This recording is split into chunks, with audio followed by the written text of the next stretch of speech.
Mud slid in heavy sheets down the hillside, tearing roots from the ground and snapping branches like bones. Daniel Kerrigan dug his boots into the churned soil as the slope beneath him shuddered. Water from last night's storm had loosened everything, and the earth was still giving way in sudden violent chunks. "Watch yourself," Maya Porter shouted from above, her voice sharp over the cracking sound of timber. She was crouched on higher ground, rope clipped to her harness, scanning the drop with a grimace that showed she wasn't nearly as calm as she sounded. Daniel braced, hands clutching a thick root jutting from the slope. He breathed through the taste of wet soil in his mouth and waited until the tremor eased. Then his eyes caught something beneath the dirt. Not stone, not wood, not anything that belonged in a forest. It was a sliver of dull silver, smooth as polished glass, reflecting the thin light that filtered through the storm clouds. He wiped at it with his sleeve. The surface stretched wider than he first thought, running diagonally across the exposed wall like the side of some buried wall or hull. Soil peeled away in chunks as more of it revealed itself. "Maya," he called, breath short, "you need to see this." She slid down beside him, boots sinking into the sludge. Her hair was plastered to her cheek, rain still dripping off the leaves above, and she squinted at the gleaming surface. She tapped it with her glove. The sound wasn't hollow, wasn't stone. It was something else, something deeper, like striking the side of a cathedral bell. "That's not bedrock," she muttered. Daniel felt his pulse climb. He was supposed to be cataloging rock formations, measuring soil displacement. His week was meant to be boring reports and quiet nights in the field tent. Instead, the earth had just coughed up something no textbook had ever described. The ground rumbled again. More of the slope collapsed, dropping away in a rush of mud. Both of them scrambled back as an entire section of hillside tore open, carrying trees and soil with it. A yawning cavity emerged, and what lay inside stopped Daniel cold. Beneath the forest was a curve of metal, massive and smooth, covered in centuries of roots like veins crawling over bone. The shape was unmistakable. A vessel. Not a fragment, not a wreck. A ship, intact, sleeping beneath the ground. Maya exhaled a shaky laugh. "Holy shit." Daniel's throat tightened. The structure dwarfed anything human hands could have built and left here. He tried to piece together the scale as the fog of rain drifted through the clearing. This wasn't just a single ship. Beyond the first hull, shadows of others stretched into the dark cavity, lined up in formation. An armada. Buried, waiting. Maya adjusted her gloves and glanced at him. "If this is some Cold War project, I'll eat my boots." But even she didn't believe her own words. The vessels looked untouched by rust, their surfaces flawless despite the weight of 500 centuries pressing down on them. Daniel felt something thrumming beneath his boots, faint but unmistakable, like the echo of a heartbeat. His rational mind told him it had to be a trick of shifting earth, but his body knew better. Whatever this was, it was not dead. Maya reached out and pressed her palm against the nearest hull. For a moment nothing happened, and Daniel almost let himself breathe. Then the surface pulsed under her touch, a faint ripple of light racing outward in a circle. She stumbled back, eyes wide. The hum grew louder, spreading through the soil, rattling stones and shaking branches overhead. The ships were waking. Daniel whispered, almost to himself, "We should not have touched it." Above them, clouds tore open with a flash of white light. The air smelled of ozone, sharp and bitter. Then came a sound that did not belong to wind or thunder, a low resonance that climbed out of the ground itself. Both of them looked up. Through the thinning clouds, a shaft of invisible force lanced skyward from the buried armada, warping the air as it climbed beyond sight. Not a distress call. Not a warning. Something older, something written into the ships themselves. Maya's hands trembled as she backed away from the hull. "Daniel, whatever that signal is, someone's listening." And in the silence that followed, he knew she was right. The forest was no longer quiet. Floodlights carved through the trees, turning the clearing into a theater of shadows. Military trucks idled on the ridge, their engines coughing exhaust into the damp air, while men and women in fatigue strung perimeter tape and set up portable command tents. The smell of wet pine mixed with diesel and coffee. Daniel stood just outside the cordon, soaked jacket hanging heavy on his shoulders. He hadn't been given answers, only a clipboard shoved into his hands and a demand to keep sketching soil cross-sections, as if pretending this was still geology. Beside him, Maya tapped her boot against a root, restless. Her sarcasm had gone silent in the last few hours, which Daniel found more unnerving than anything she could have said. Down in the cavity, work crews were lowering scanners toward the alien hulls, their lights reflecting off the flawless surfaces. The ships hadn't shifted again since the initial pulse, but Daniel swore he could feel them, like a weight behind the ribs, subtle but constant. A voice broke the silence. "You too." Colonel Richard Harlow strode over, rain jacket buttoned tight, eyes sharp enough to cut through fog. He was older, built like someone who had lived half his life carrying burdens nobody asked for, and the way he looked at Daniel carried little patience. "You were first on site," Harlow said. "It wasn't a question. Tell me what you touched." Daniel cleared his throat. We didn't touch anything. Not at first. The slope collapsed and the hull was already exposed. Then, he faltered, glancing at Maya. Her jaw tightened. "I put my hand on it. That was all. And it reacted." Harlow's eyes narrowed, as though filing the admission for later. "Good to know." He motioned toward the hull. "This is not a mining survey anymore. You are observers, nothing more. Stay where I can find you." The colonel turned and walked back toward the cluster of officers huddled around a radio mast. Maya exhaled, muttering low. "Observers, huh? That's code for shut up and don't get in the way." Daniel rubbed his temple. "Honestly, I'd rather stay out of it." But he didn't believe himself. His eyes kept dragging back to the vessels. He couldn't let go of the strange pull in his chest, as if the ships were more than metal. As if they were waiting for him. Hours passed. Equipment buzzed and voices crackled over radios. Caroline Webb arrived just before dawn, stepping out of a helicopter with a tired scowl. Daniel recognized her name from the briefing board. Linguist. Codebreaker. The kind of person they dragged out of universities when a warhead went missing or an intercepted message had to be cracked in a night. She dropped her bag near a table and squinted at the monitors. The alien hulls were projecting faint streams of symbols across the screens, repeating patterns. Not random. Not noise. Daniel wandered close enough to hear her murmur, "It's language." Caroline's tone carried awe and dread in equal measure. She scribbled notes in a fast, messy hand. Not words exactly, but structure. "It's talking." Maya leaned toward Daniel and whispered, "I didn't sign up for haunted spaceships." "Did you?" He almost laughed, but the tightness in his chest made it sound more like a cough. The night grew heavier. A mist rolled down the slope, wrapping around the hulls like smoke. Then one of the scanners beeped sharply. An operator frowned, tapped the console, then froze. On the monitor, a shape was moving inside the nearest vessel. Not mechanical, not a glitch. Something alive, shifting in the corridors that had been sealed for millennia. The feed went dark with a shriek of static. Everyone turned toward the hull. The silence stretched long, too long, until Daniel felt his pulse climbing in his throat. He forced himself to breathe, to believe it was nothing. Just interference. Just... Metal groaned. Deep inside the armada, something shifted, heavy and deliberate, like the sound of doors unsealing after ages of silence. Daniel whispered without realizing, "They're not empty." The hum under his boots grew stronger, rising into his legs like a second heartbeat. By morning the camp was buzzing like a kicked hive. Trucks lined the ridge, satellite dishes angled at the sky, soldiers moving in and out with clipped voices and stiff shoulders. Nobody admitted it, but every set of eyes kept drifting toward the cavern below, toward the hulks that gleamed with a faint, unnatural sheen even under daylight. Daniel sat on the tailgate of a transport truck, his hands wrapped around a paper cup that smelled like burnt coffee. He hadn't slept. Every time he closed his eyes, he heard the low groan of shifting metal, as if the vessels were breathing in their sleep. Maya dropped beside him, hair tied back, jacket still damp from the morning fog. She grabbed the cup out of his hands and drank without asking. "You look like hell," she said flatly. "Thanks," Daniel muttered. "Good morning to you too." Before she could answer, a commotion rose near the monitors. Caroline stood there, shoulders tense, pointing at a set of feeds. Officers crowded around. The noise cut through the camp fast enough that even Daniel felt it in his chest. Something was wrong. They both pushed closer.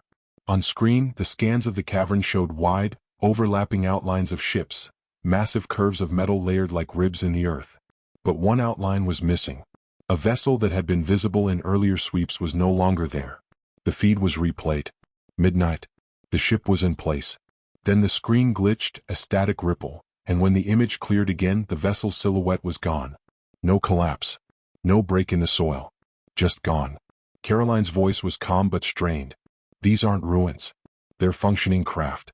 And one of them just moved." Colonel Harlow's jaw tightened. "Moved where?" She shook her head.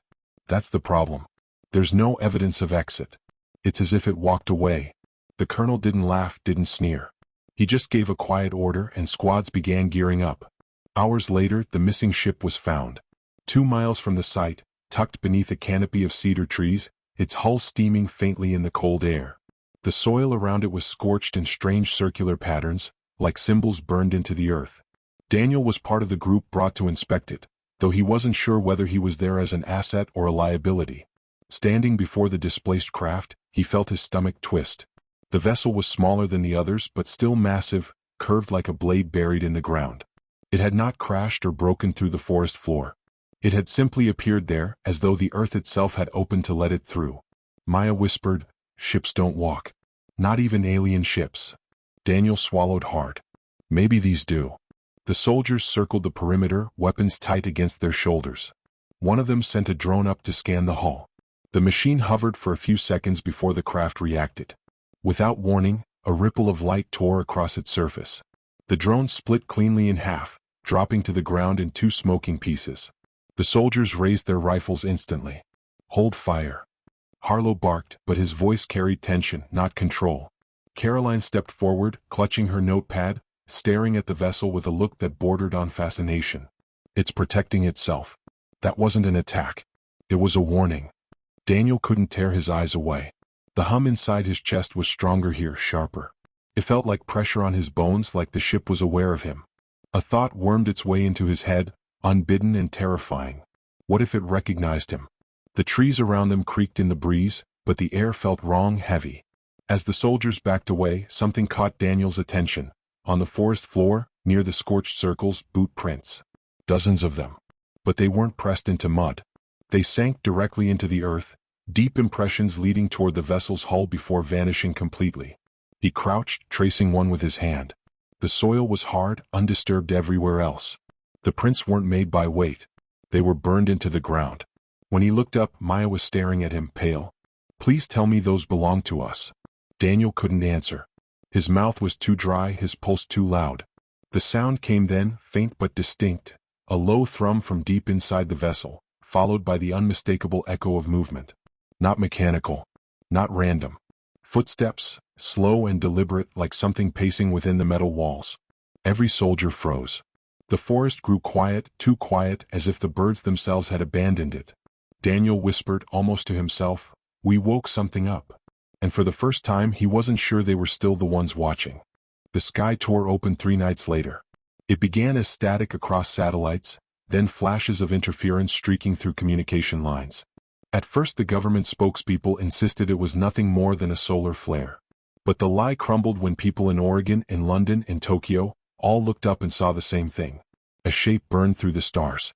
Daniel stood in the clearing, boots sinking into damp earth, staring up with the rest of the camp. It wasn't a meteor. It wasn't even one ship. It was a fleet, massive silhouettes peeling out of the void and sliding into low orbit with unnatural silence. Their surfaces shimmered like obsidian glass, bending starlight across their hulls. They didn't arrive with engines or fire, but with presence, as if they had always been there and simply chose this moment to be seen. Gasps and curses rippled across the soldiers. Maya muttered a sharp "Jesus Christ" under her breath. Caroline stood beside them, face drained of color, whispering words Daniel barely caught. They answered. Colonel Harlow's radio cracked with frantic voices. Commands, counter-commands, demands for confirmation. Fighter jets scrambled from bases across the country. Defense systems went hot. The whole world had just woken up to the reality that humanity wasn't alone, and worse, it wasn't in control. Daniel dragged his eyes back to the cavern. The buried armada beneath their feet had begun to stir. The earth trembled, subtle but building, as though the ships were rising from centuries of sleep. Roots tore free, soil slid down the walls, and faint light pulsed from seams that hadn't been visible before. One of the vessels lifted an inch, then settled again, testing its weight like an animal preparing to stand. Maya grabbed Daniel's arm, fingers digging into his jacket. They're responding. The ones up there, and the ones down here. They're connected. Caroline pushed forward, her voice rising over the noise. Listen to me. The signal wasn't a distress call. It was a beacon. A declaration. These ships aren't asking for help. They're announcing themselves. Harlow spun on her. Announcing to who? She held his gaze, her voice raw. To their owners. To the council. The word hung in the air like a curse. Daniel felt a chill crawl down his spine. Council. A word that suggested order, rule, authority. If someone owned these vessels, then Earth was nothing more than squatters caught trespassing. Above, the alien fleet shifted, their formation tightening into a line that blotted out the stars. A broadcast cut through every speaker in the camp, no matter the channel or frequency. The voice that spoke wasn't human, layered in tones too sharp and too low at once, yet somehow clear. This world has broken its silence. The vessels are awake. Identify yourselves, descendants. The soldiers froze. The air itself seemed to thin. Caroline's pen slipped from her fingers. Descendants, she whispered. Not intruders. Not thieves. Daniel's heart pounded. The word rang in his skull, louder than the alien voice. Descendants. It wasn't just ownership. It was legacy. The ships had not been left here by accident. Humanity wasn't finding alien ruins. Humanity was walking into its own inheritance. But the fleet above did not sound pleased. Harlow barked for defenses to power up. A dozen missiles rolled into position along the ridge. Soldiers locked weapons, their faces pale under the harsh floodlights. The entire forest buzzed with electricity and fear. Then the cavern roared. The buried armada ripped upward as one, trees toppling, soil exploding into the air. Metal wings stretched wide, gleaming against floodlights as dozens of vessels tore themselves free of the earth. For a moment, the night was nothing but thunder and light, a storm of rebirth. Daniel staggered backward, choking on the dust until his knees hit the ground. Through the chaos, he saw one of the ships rising higher than the rest, its surface lit by patterns that looked almost like veins. It didn't aim at the soldiers or the camp or even the sky. It aimed directly at him. The hum in his chest became unbearable, filling his bones, his teeth, his skull. He wanted to scream, but the sound that escaped was not his own. A voice, soft and strange, spoke in his head. Not alien, not entirely human either. Do you claim this inheritance? The dust settled just enough for Daniel to see Maya staring at him in horror, her lips parted but no words coming out. He realized then that she hadn't heard it. None of them had. Only him. The sky was a battlefield waiting to ignite. The alien fleet held its formation in low orbit, their dark hulls blotting out the stars in precise, geometric lines. Below, the newly awakened armada hovered above the torn forest floor, each ship humming with a resonance that shook the air. The two forces were mirrors of one another, reflections separated by time and allegiance. And Daniel Kerrigan was trapped between them. He could feel the pressure inside his skull, the question repeating with unbearable weight. Do you claim this inheritance? Every pulse of it stole his breath. His knees dug into the mud, palms pressed to the earth as if it could steady him. Around him soldiers barked orders, weapons raised, but the noise was distant. None of them could hear the voice. None of them understood. Maya's hand clutched his shoulder, shaking hard. Daniel, what the hell is happening to you? He tried to answer, but the words tangled in his throat. Above, the alien council's fleet broke its silence. Their broadcast thundered through every radio, every speaker, every bone in Daniel's body. You stand in violation. The vessels are ours. Submit or be erased.